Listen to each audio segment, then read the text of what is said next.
This is a tutorial for making my new favorite mask, the 3D or nose flap mask. I like it since it requires only 2 pieces of fabric, requires no pins, trimming, or clipping.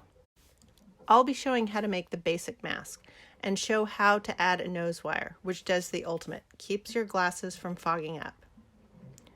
There are 2 ways to complete it. The simplest has no nose wire. You can add the nose wire. This improves the fit and is necessary if you want it to not fog up your glasses. The other reason this is my favorite design is that it not only keeps your glasses clear, it goes completely under your chin and talking doesn't dislodge it. You'll need 2 rectangles of fabric. Each one is 8 inches by 10.5 inches. You'll also need 2 7.5-inch pieces of elastic or a soft fabric with Lycra or spandex. Right now I like these better because it's soft and it doesn't ravel when you wash it. If you're going to add a nose wire, use something about 4 inches long.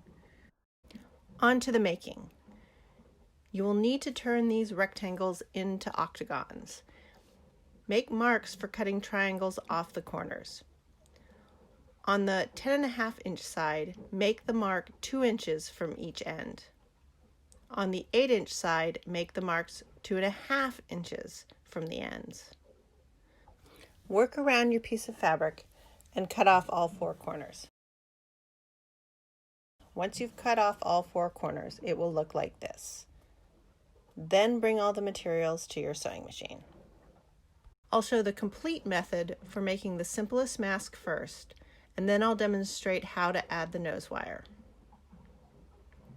Stack your 2 pieces of fabric right side to right side and line up the diagonal edges. Starting at a corner of a long edge, sew a seam about 3/8 of an inch from the edge, or whatever the width of your presser foot is. Since this seam will have no stress on it, having almost no seam allowance doesn't matter. When you get back to the opposite corner of the long edge you started with, stop. You want to leave this edge open for flipping, and you won't need to tack the seams. This saves time if you are making large batches of masks. Open up the mask and flip it right sides out. Be sure to use a finger or some other blunt tool to fully extend all of the corners. Gently finger press and then turn the edges of the open side in, and top stitch the edge closed.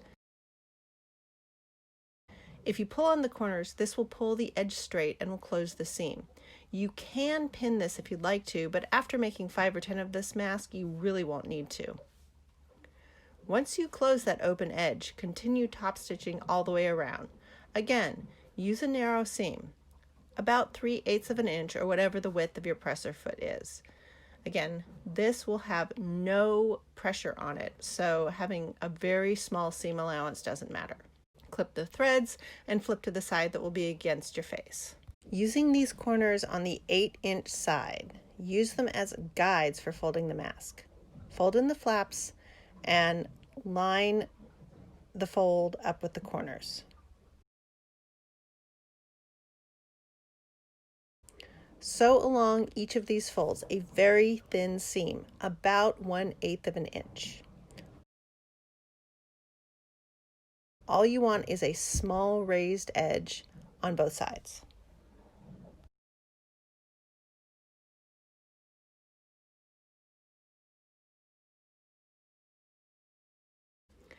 Get your elastics and get ready for what passes as the hard part of this mask.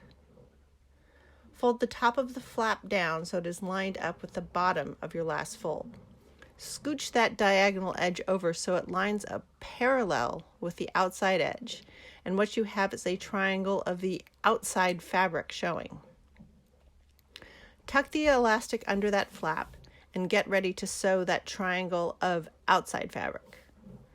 Start from the center, sew down towards the bottom edge.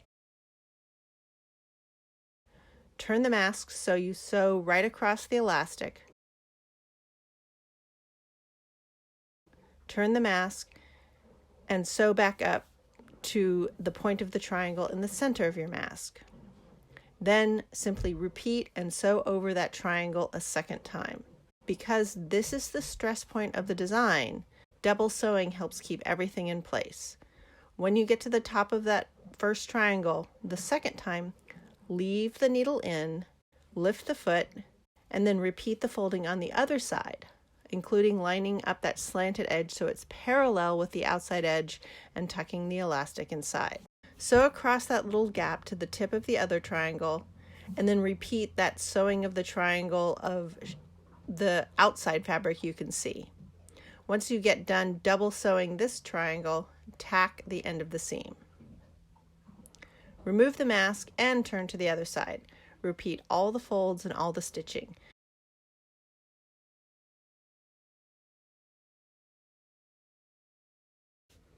This is what creates the curve, but all you have to do is worry about creating the parallel sides and that triangle of outside fabric and sewing everything down.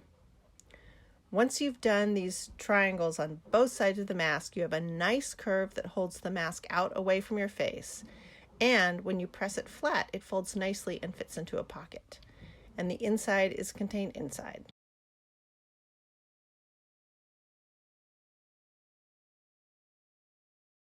All right, now onto the extra steps needed to add a nose wire. To begin, go ahead and sew the fabric the same way you did in the original mask and flip it right side out. Leave that long side open. This is where it gets different. Top stitch the already closed long side.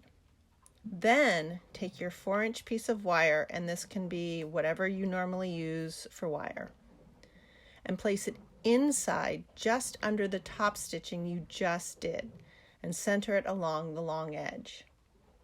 I'm going to press down on my fabric so you can see where the wire is.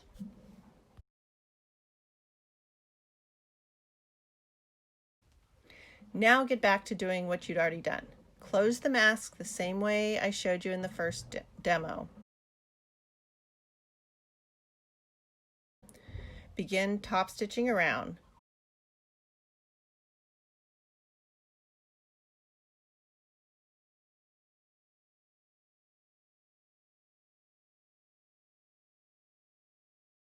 When you get to the long side where you've placed the wire, sew towards the wire. Then turn your mask so you can sew under the wire. Sew just below the wire, as close as you can get your machine to go. And then when you get to the end, return to where the original top stitching was, and then finish closing the edge. Once the nose wire is enclosed, finish your mask the same way from the point where you finished the top stitching.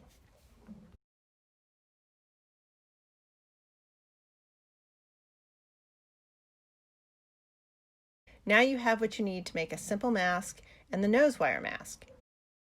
If you don't like ear loops, you can always sew longer ties on that let you tie the mask behind your head. And these can be stretchy, these can be bias tape, they can be anything you want.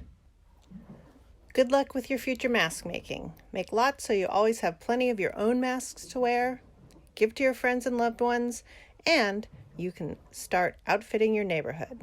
Hang in there.